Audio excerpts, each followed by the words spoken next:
짧게 말씀으로 한번 보실까요? 오늘 말씀의 제목을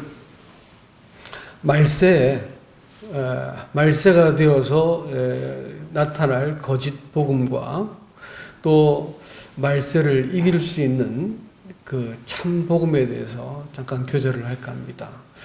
다 같이 디도서 2장 14절 말씀을 다 같이 한번 읽어보겠습니다. 디도서 2장 14절이 되겠습니다.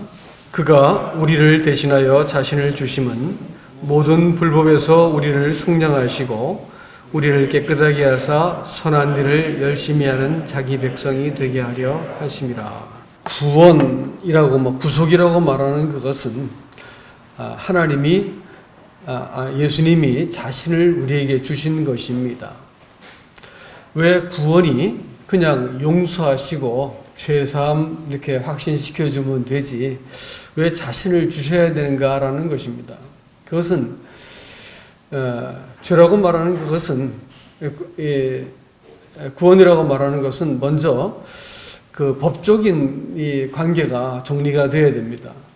만일 죄가 정당한 심판이 집행되지 않고 그저 용서가 된다고 할 것 같으면 그것은 일반 그 점집에 가서 복채를 많이 내고 그 무엇을 점지받거나 액땜을 하거나 복을 받는 것과 뭐가 다르겠습니까?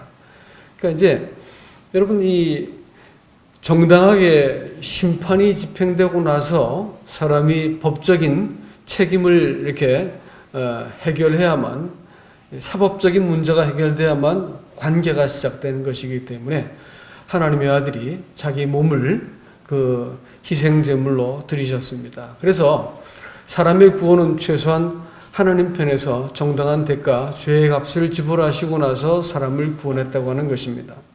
그리고 나서 인격적인 관계가 시작되는데 이것을 용서라고 부릅니다.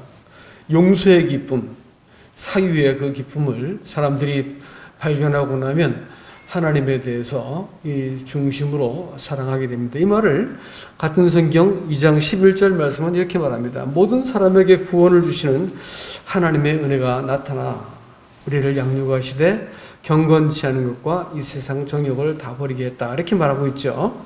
여기서 모든 사람에게 구원을 주시는 하나님의 은혜가 무엇이겠느냐 이것은 하나님의 속성이나 어떤 호의가 아니에요. 이것은 바로 예수 그리스도를 말하는 것입니다.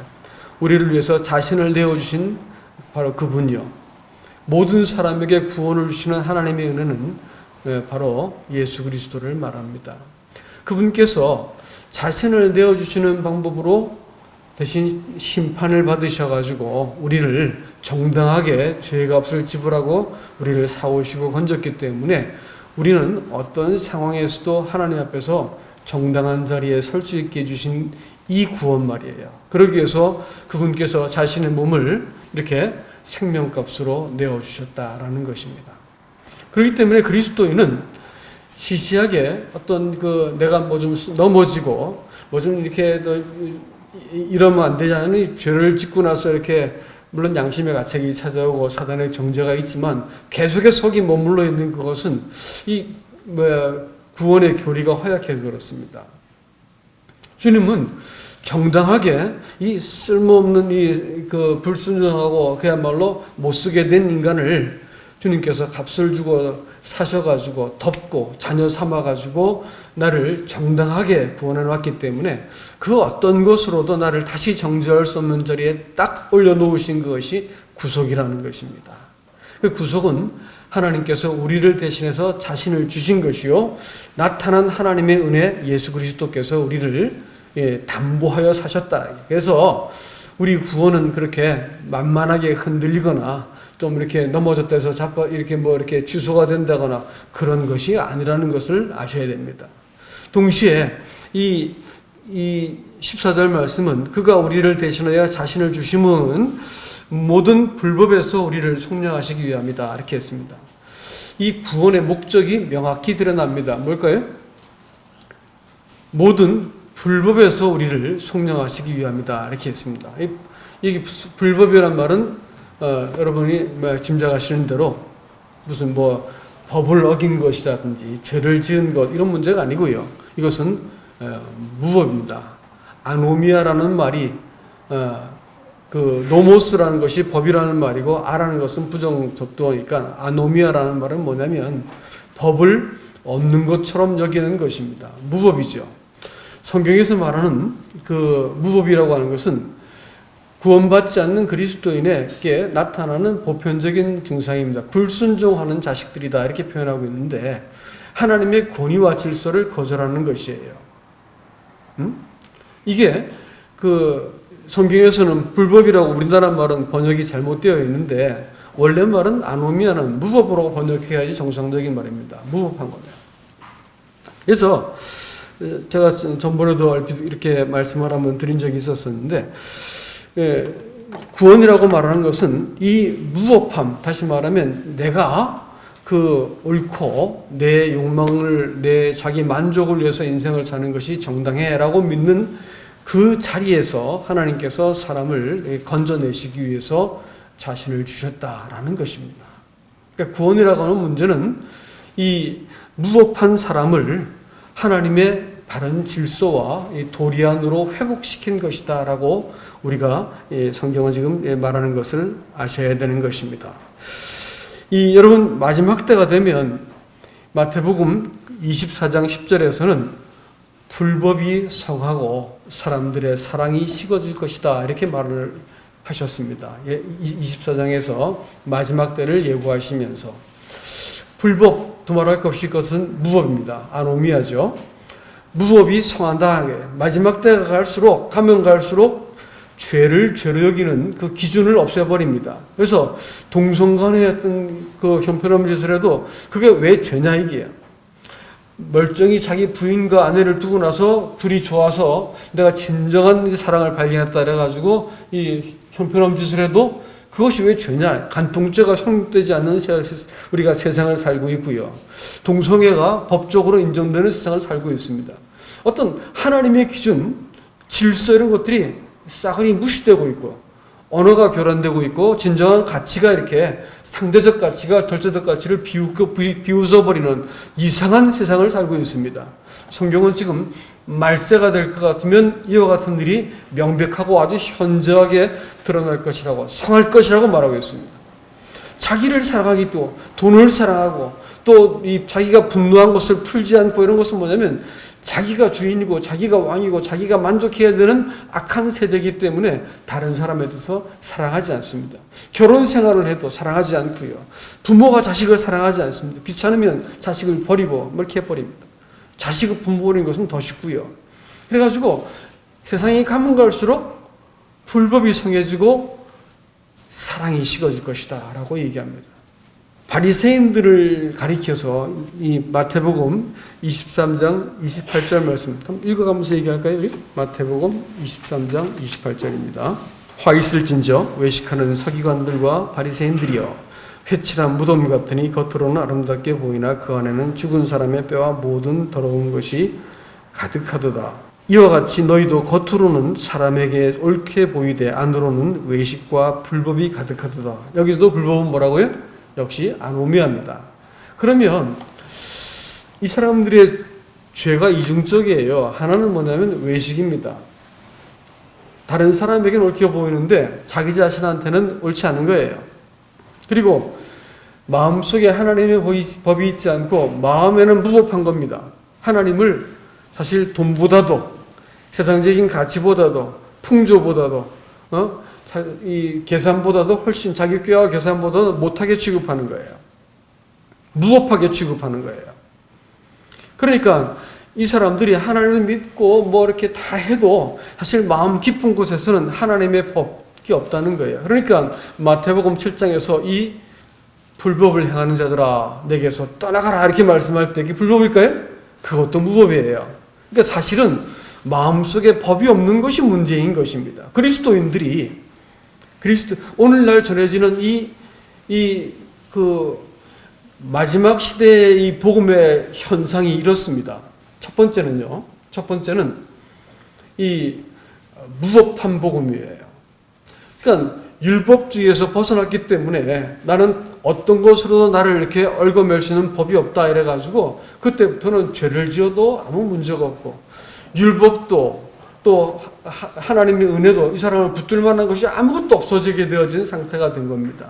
이런 사람, 이 방종하는 이 그리스도인들, 구원의 확신은 그야말로 불같은데 확고한데 그냥 개인의 삶을 들어갔을 때는 마음이 무법한 거예요. 어떤 것으로 통제를 받지 않고 지가 원하는 대로 인생을 살아버리는 사람들을 가지고 무법한 자들이다 이렇게 말을 합니다. 그들이 열심히 없었을까요? 그들이 뭐 하나님의 이름으로 뭘 하지 않았을까요? 다 했어요. 다 했는데 마음속에 하나님의 법이 없었다는 겁니다. 그렇기 때문에 이 불법을 행하는 자들아 내게서 떠나가라. 아노미아, 마지막 세대의 그 소위 복음이라는 것은 무법한 복음일 것입니다.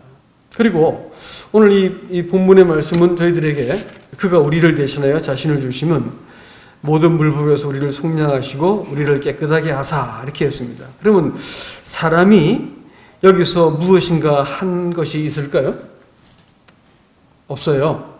하나님이 속량도 하셨고 깨끗하게도 하셨어요. 그러니까 이게 하나님이 우리를 신중함과 의로움과 경건함으로 이 세상에 살게 하시고 복스러운 소망과 우리의 크신 하나님 예수 그리스도의 영광의 나타나심을 기다리게 하셨고 다 누가 하시는 거예요? 하나님이 하셨다는 거예요. 구원에 있어가지고 또 우리를 거룩하게 만들어감에 있어가지고 누가 주도적으로 하신다는 거예요? 하나님이 하신다는 거예요. 그리고 심지어는 빌립보서 2장에서는 너희 안에 행하시는 일은 하나님이시니 너희에게 소원도 주시고 그걸 행하게도 하시는 것이 누구냐면 하나님이시니 그러므로 너희가 이 너희 구원을 두려워함 가운데 이루라라는 말씀을 하고 계세요. 그러니까 마지막 시대에 그 횡행하는 거짓 복음의 특징이 뭔지 아세요? 그것은 아윌입니다. 사람의 의지가 앞선 복음은 죄다 거짓된 복음이 되는 거예요. 내가 작정하면 죄를 안 지을 수 있고 내가 작정하면 내가 거룩해질 수 있고 내가 작정하면 천국도 가고 내가 교회 생활 잘하면 내가 신앙이 잘하기도 할 것이고 뭐 이런 생각하시는 분들 계세요. 여러분 그거 자기 기만입니다. 그거 아직까지 철없는 믿음입니다. 아직까지 복음을 잘 모르시는 분이에요. 사실 여러분 잘 보십시오. 율법주의라고 하는 게 뭘까요? 하나님께서 이렇게 정하신 어떤 그 기준들을 내가 내 힘을 다해서 지키면 하나님께 인정도 받고 구원도 받고 복도 받을 것이다. 누가 행위의 주체가 되는 거죠? 내가 되는 거예요. 그 다음에 여러분 이거 기복주의 혹은 또 이렇게 은사주의라고 말하는 이런 그 신앙의 특징이 뭘까요? 내가 하나님께 금식하고 막 그 40일 동안 막 산에 가서 기도하고 능력 받고 힘 받아가지고 내가 기도하면 뭐 팍팍 뒤집어지고 병도 고치고 뭐 이러자는 거예요. 사람의 능력을, 영적인 능력을 극대화시켜 보겠다는 거예요. 그래서 하나님도 움직이고 사람들도 내가 이렇게 움직이고 하겠다는 거예요. 이게 뭘까요? 사람의 의지가 앞선 복음입니다. 거짓 복음이에요, 여러분. 이렇게 사람의 의지를 앞세운 것은 죄다 거짓된 것입니다. 그게 아니에요. 하나님께서 사람을 향해서 갖고 있는 의지가 있다니까요. 구원은 철저하게 하나님 편에서 시작된 것이고 하나님이 행하신 것이고 하나님이 보증하신 것이고 하나님이 대가를 지불하신 것이고 하나님이 살리신 것이고 하나님의 뜻을 따라서 하늘에서 이루어진 뜻이 사람에게 오늘 내게 이루어지게 하시기 위해서 하나님이 나를 불러내신 것이란 말이에요. 그러면 사람이 신앙생활에 딱 철드는 시점이 언제일까요? 나 같은 인생을 향해서 하나님께서 품고 있는 이 확고하고 아주 분명하고 취소가 안 되시는 이 강력한 부르심과 의지에 대해서 내가 이렇게 알게 되면서 무릎을 딱 꿇는 거예요. 살다가 지쳐가서 죽는 게 인생이 아니라고요. 먹고 아파트 한 채 갖고 내가 남겨놓고 죽는 게 내 인생이 아니란 말이에요. 하나님께서 내 인생을 통해서 나를 그 아들의 이 생명 가지고 그 피를 가지고 씻겨서 나를 불러내셔서 내 인생을 통해서 하나님께서 말씀하신 그 부르심이 있다는 거예요. 살다가 지쳐가 죽는 것이 아니고요.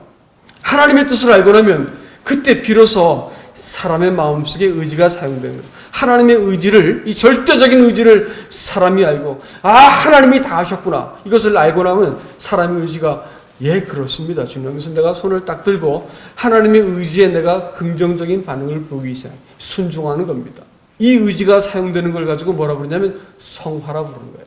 그래서 하나님께서 우리를 대신해서 아들을 주셨어요. 그 주신 목적이 우리를 모든 불법에서 속량하신 것 첫 번째. 두 번째는 깨끗하게 하신 겁니다. 그걸 송하라 부르는 것이죠. 우리를 거룩하게 만드는 것도 마찬가지예요, 여러분. 그것도 하나님의 아들이 우리에게 주신 바 되는 아들이 우리 안에서 행하시는 일이지 내가 무엇을 이렇게 해야 하는 게 아니에요. 하나님이 나한테 갖고 있는 이 하나님의 아들이 나를 통치하시고 또 인도하시고 보호하시고 행하시는 바를 내가 딱 알게 될 때 하나님의 이 의지 앞에서 사람이 무릎을 딱 꿇게 되는 것입니다.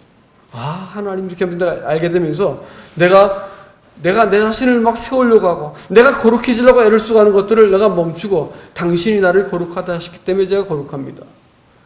내 상황은 막 흔들리고 나는 불안하지만 당신이 너는 지금 내 안에 가장 안전지대에 있다고 말씀하시므로 주님 저는 안전합니다.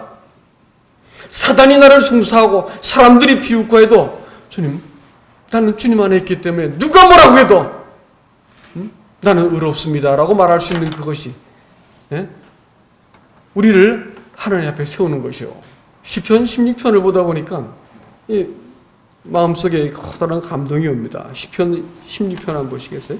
하나님이요 1절입니다. 나를 지켜주소서 내가 죽게 피하나이다. 이게 무슨 얘기하고 있는 거예요? 위기 가운데 있다는 얘기입니다. 인생이 지금 커다란 환난을 겪고 어려움, 곤란한 지경에 있다는 거죠. 내가 여호와께 아뢰되 주는 나의 주님이시오니 주밖에 나의 복이 없다 했나이다. 놀랍게도 이 복이란 단어가 토부입니다. 토부란 말이 뭐라고요? 하나님께서 천지를 창조하시고 보시기에 좋았더라라고 말씀하는 선을 말하는 겁니다. 선. 성경에서 선이라고 번역된 말이 바로 토부입니다. 그러니까 주님만 선하십니다. 이렇게 고백한 거예요. 주님만 선하십니다. 내가 지금 이런 상황에 처했을 때 어떤 문제를 만났을 때 그때 그러지 말지. 그러지 말았더라면 내가 어리석었어. 내가 부주의했어. 저놈이 나빴어. 뭐 이렇게 해서 다른 사람과 환경과 자기 자신을 탓을 하게 되어 있습니다. 보통 문제를 만나는 사람들이 보통 그래요. 성경은 지금 뭐라고 말하고 있는 것입니까? 지금 이 되어진 모든 상황에 대해서 당신이 행하심이 선하십니다. 이렇게 말하고 있는 거예요. 우리는 이런 결과를 원하지 않아요. 이런 상태가 되기를 원하지 않았습니다. 그렇지만 그 상황에 대해서 그러지 말 거라고 자기를 한탄한다거나 다른 사울을 막 원망하고 이렇게 미워한다거나 또 자기를 도와주시지 않는 일가 친척들을 미워한다 이렇게 하지 않았단 말이에요. 당신의 행하심에 대해서 내가 선하십니다. 이렇게 말을 하죠. 사람이요 자기가 늘 믿고 의지하는 바가 있습니다. 자기의 상식, 계산, 꽤 경험, 자기가 믿고 있는 힘, 믿고 있는 게 있어요. 보통 그것 가지고 이 세상을 헤쳐나가지요. 근데 그리스도인들은 이거 안 들을 때가 있습니다.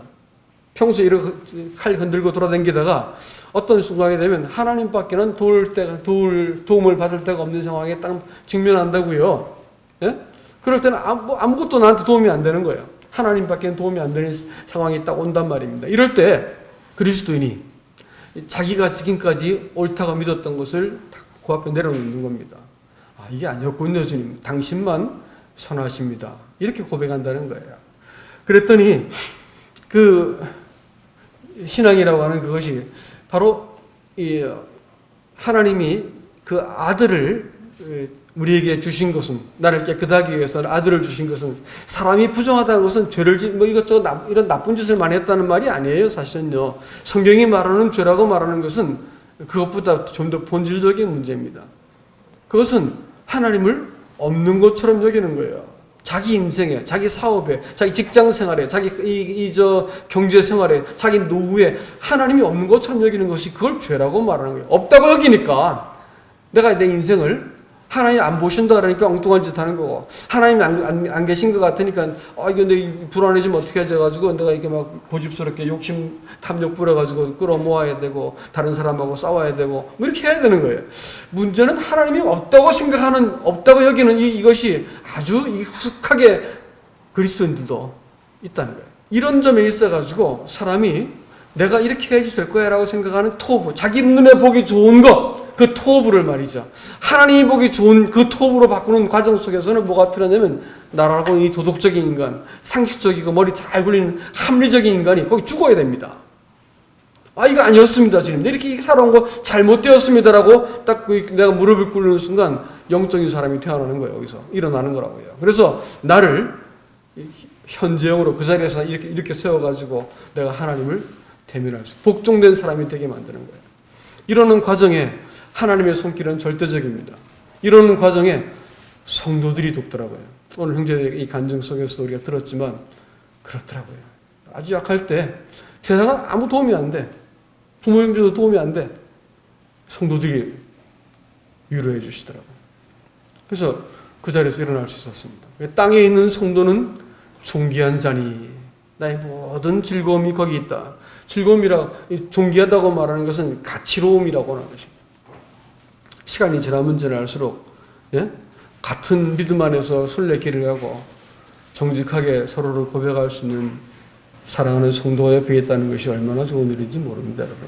주님께서 우리를 구속하시고 또 우리를 깨끗하게 하시기 위해서 자신을 주셨습니다. 그것은 이 마지막 세대를 이길 수 있는 참 그 복음이 되기 때문입니다. 이 마지막 세대의 복음은 사람의 의지가 앞세워진 복음이요. 이 마지막 시대의 복음은 이 무법한 복음입니다. 그러니까 이런 것들을 사람들이 지금 잘 보십시오.